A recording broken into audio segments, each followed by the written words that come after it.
देखिए, इस वक्त बिहार विधानसभा के साथ साथ देश में कुछ और विधानसभाएं हैं जहां पर उपचुनाव के मतगणना जारी है और एक ऐसी सीट है जो बड़ी इंटरेस्टिंग हो रखी है, राजस्थान की अंता विधानसभा।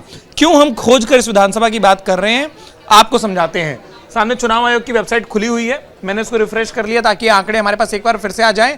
अगर मैं एक-एक करके चलूं तो देखिए, जम्मू कश्मीर की बड़गाम पर, जम्मू कश्मीर की नगरोटा पर, झारखंड की घाटशिला पर, मिजोरम की डंपा पर, उड़ीसा की नुआपाड़ा पर, पंजाब की तरन पर, तेलंगाना की जुबली हिल्स पर और राजस्थान की अंता पर 8 जगहों पर विधानसभा उपचुनाव चल रहे हैं। जहां पर अगर बात करें एक एक करके तो हमको कहां कौन आगे दिखाई दे रहा है थोड़ी देर में, वो भी कि Jammu Kashmir people democratic party, Bharatiya Janata party, Jharkhand Mukti Morcha, Mizo national front, Bhajpa, आम आदमी party, jubilee hills, Telangana Indian national Congress. लेकिन अंता जिसकी सरकार है उसके विपरीत उपचुनाव के परिणाम दिखाई दे रहे हैं।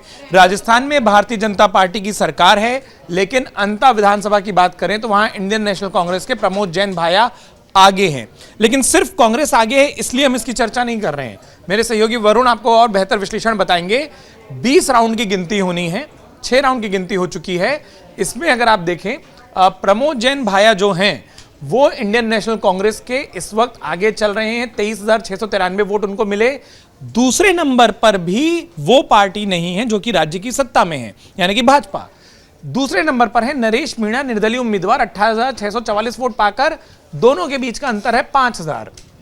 भाजपा की बात करें तो इस वक्त कांग्रेस से भारतीय जनता पार्टी 7,705 वोटों से 15,988 वोट पर तीसरे नंबर पर चल रही है। मोहरपाल सुमन यानी कि निर्दलीय से भी करीब करीब 2,000 वोट पीछे, और जो सबसे आगे हैं उनसे तो 7,000 वोट पीछे। वरुण, थोड़ा सा इस सीट को, इस समीकरण को समझाइए। अंता पर क्यों हमने ध्यान खींचा वो बता दिया, ये स्थिति क्यों बनी? कई दिनों से आप राजस्थान पर इस स्टोरी को ट्रैक भी कर रहे हैं। बिल्कुल, देखिए उत्कर्ष, यहाँ पर जो देखने वाली बात है, जो समझने वाली बात है वो ये कि यहाँ नरेश मीणा फैक्टर की बहुत ज़्यादा चर्चा हो रही थी।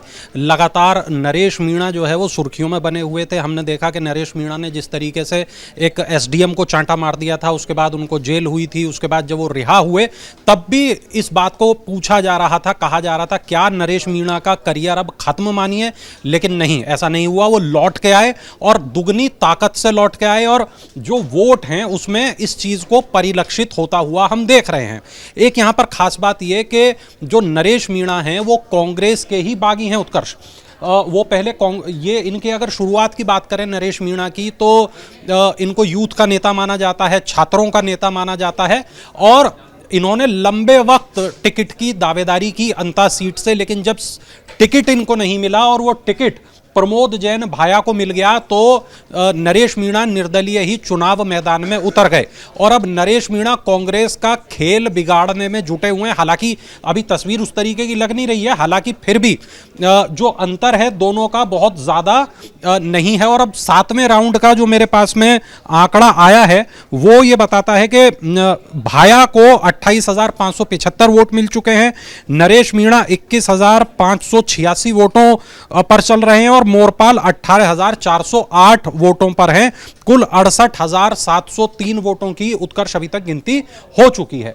खास बात यह मोरपाल सुमन को लेकर कि इसको बीजेपी का उम्मीदवार ये जरूर हैं। यहां पर वसुंधरा की पकड़ बहुत मजबूत बताई जाती है। वसुंधरा राजे खुद अंता पहुंची, उन्होंने मोरपाल सुमन के लिए वोट मांगे।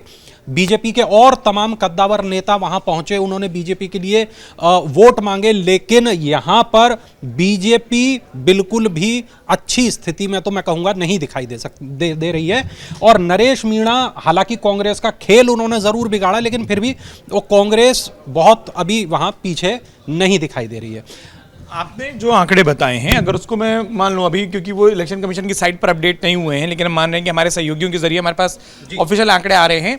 भले ही ये कहा जा रहा हो, जो आप कह रहे हैं कि कांग्रेस का खेल बिगाड़ते, पर मुझे तो ये लग रहा है कि उन्होंने बस कांग्रेस की जीत के अंतर को शायद बिगाड़ा है, खेल को तो नहीं। क्योंकि आपने जो नंबर बताया था कि 28,000 पर अगर प्रमोद जैन पहुंचे हैं, 28,000 कुछ आपने बताया, और 21,000 पर नरेश मीणा। 8वें राउंड के नंबर जी देखिए, 8वें राउंड के आ गए हैं। 29,730 वोट प्रमोद भाया के पास में है, नरेश मीणा करीब 5,000 का अंतर है, और 24,075 वोट उनको अभी तक मिल चुके हैं, यानी कि तकरीबन 5,655 वोटों से प्रमोद भाया आगे चल रहे हैं।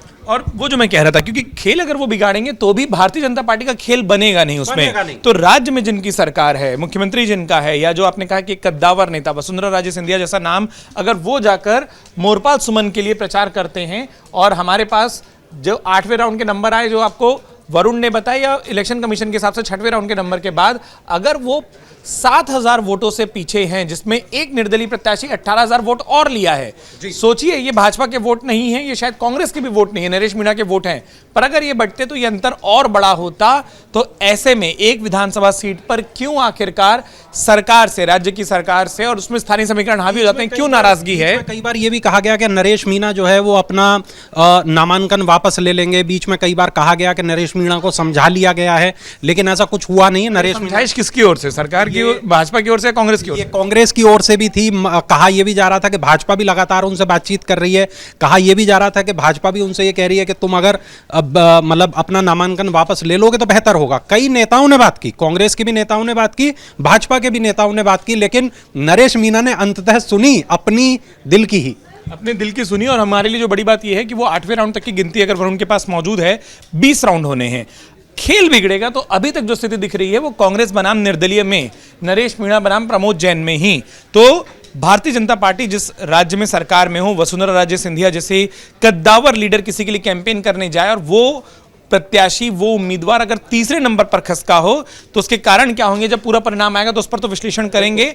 हमें लगा इस वक्त जो 8 विधानसभाएं चल रही हैं उनकी स्थिति के बीच में से एक ये विधानसभा जरूरी है जिस पर हम बात करें, क्योंकि जैसा मैंने आपसे कहा कि जम्मू कश्मीर में Jammu Kashmir people democratic front और भारतीय जनता पार्टी आगे है, झारखंड में झारखंड मुक्ति मोर्चा, मिजोरम में मिजोरम नेशनल फ्रंट, उड़ीसा में भारतीय जनता पार्टी, पंजाब में आम आदमी पार्टी, तेलंगाना में कांग्रेस, लेकिन राजस्थान में इकलौती सीट जिस पर उपचुनाव, जहां ज्यादा फोकस किया जा सकता है, कई बार उपचुनाव में कहा जाता है प्रशासन है, वहां पर प्रमोद जैन भाया आगे।